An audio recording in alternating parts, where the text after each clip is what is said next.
Welcome to the Slop Farm. Enjoy the video. You start by softening the adhesive so the decal peels, not tears. Heat the decal evenly for about 30 to 60 seconds. Slower is safer. Use a hair dryer or low-setting heat gun to warm the edges until the vinyl becomes pliable. Once the edge lifts, slip a plastic scraper under it and pull at a low angle. This reduces adhesive residue.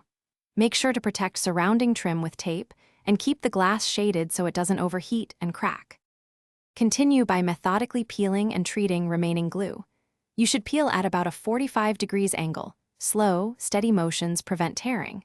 When residue stays, reheat the patch briefly and apply an adhesive remover or rubbing alcohol. Allow it to penetrate for a minute or two. Then scrape gently with your plastic tool, following with circular wipes using a microfiber cloth to lift softened adhesive. Once most is gone, clean the area with glass cleaner so you can inspect for tiny stubborn spots. Finish by restoring glass clarity and removing any faint haze. Use a glass polish or a clay bar to lift microscopic residue and buff with a clean microfiber until it's streak-free. Avoid metal scrapers which scratch. Repeat adhesive remover applications rather than increasing force.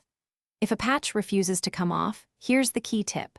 Reapply focused heat, then put solvent on a rag and cover the spot for 5 to 10 minutes to soften the adhesive. Afterward, it should release with gentle scraping.